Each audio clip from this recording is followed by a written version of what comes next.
Welcome to The Explainer. Today we're diving into a really high-stakes economic story that's unfolding as we speak. We're talking about India, one of the fastest-growing economies on the planet, facing this sudden, really serious challenge, a challenge that could basically define its future for the next decade. It's a story about huge ambition, geopolitical chess, and some pretty remarkable resilience. And it all kicks off with this one single number, 50%. Just boom, out of nowhere this figure lands right in the middle of a massive international dispute. It's threatening to throw years of economic progress completely off track. So you gotta ask, what does this 50% actually mean? Well, that 50% is a brand new tariff rate, and it's being imposed by the United States on a huge chunk of Indian goods. We're talking about a trade relationship that's worth almost $87 billion a year. So yeah, this isn't just some minor squabble. This is a direct hit on India's biggest economic goals. Okay, so first, let's really unpack this shockwave. How in the world did this happen so fast? Who's going to get hit the hardest? And what's the argument on both sides? You know, the speed here is just incredible. On August 6, 2025, the U.S. drops the bombshell about a big tariff hike.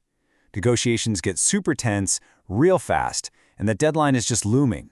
The full 50% rate is scheduled to slam into effect on August 27th. It's a 21-day countdown that sent tremors through the entire global economy. And the sheer scale of this is, well, it's staggering. A full 55% of everything India sells to the U.S. every year is now in the crosshairs. And we're not talking about small niche things. This hits the giants. Textiles, gems and jewelry, car parts, seafood, pharma, and even electronics. The whole shebang. Right, and behind those huge abstract numbers, you've got real people, real families, real jobs. This quote here from the gems and jewelry industry really brings it home. In just one single economic zone in Mumbai, 50,000 workers could be out of a job. That's the human cost of this tariff shockwave. So what is driving all of this? Officially, the White House is accusing India of basically bankrolling Russia's war in Ukraine by buying its discounted oil. India's response? It's sharp, it's clear. They're calling the tariff unjustified and unreasonable, and they're accusing the U.S. of having some serious double standards. You've got two powerful countries with two completely opposite takes on the situation. This kind of massive external shock brings up a huge question.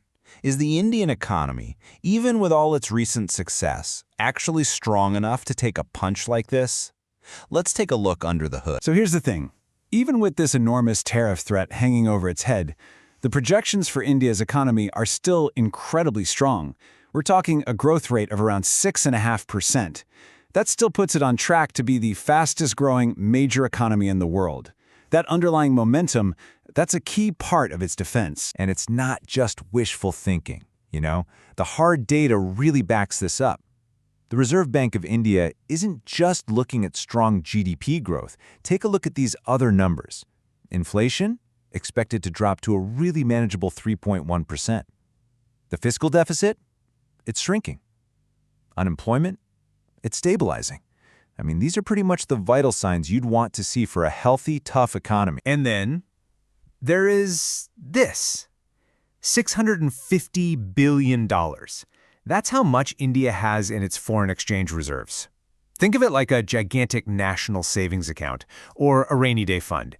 It's this massive financial cushion that lets the country absorb shocks from the outside, manage its currency, and basically weather storms exactly like this one. But India isn't just sitting back and hoping for the best. Nope.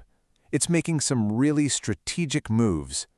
To fight back against the pressure, it's building new alliances and opening up new trade routes. A perfect example of this is the new trade deal with Oman. It's called a CEPA.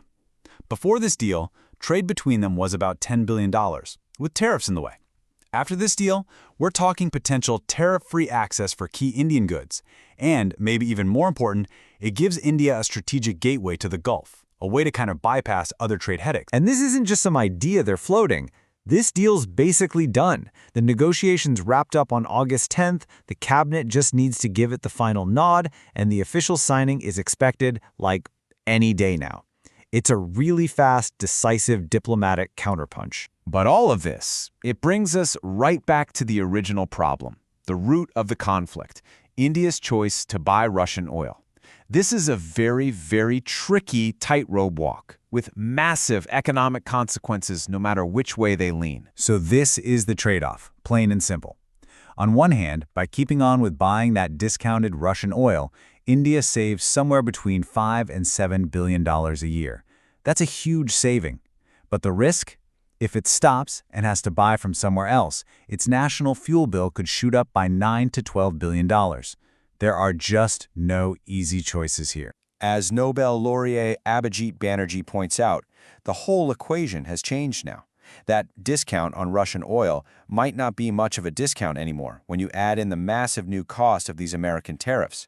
It's a super complex math problem that India's leaders have to solve, and solve fast. So when you put it all together, the tariff shock, the economy's underlying strength, these new alliances, and that huge energy dilemma, what does it all mean for India's really ambitious future? This, right here, is the ultimate prize.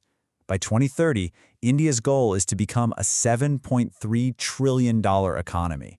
That would make it the third largest in the world. So this current crisis, it's way more than just a trade dispute. It's a critical stress test of its journey to becoming a real global economic superpower. So at the end of the day, India is making a huge bet. A bet on itself, on its own resilience, its own massive market, and its knack for making new friends in a hurry. It's a really bold play in what is, let's be honest, a pretty fractured and complicated world. And that leaves us with the big question, right? Will it be enough? Will this strategy be enough to ride out the storm and actually reach that ambitious future? Thanks for joining me on The Explainer.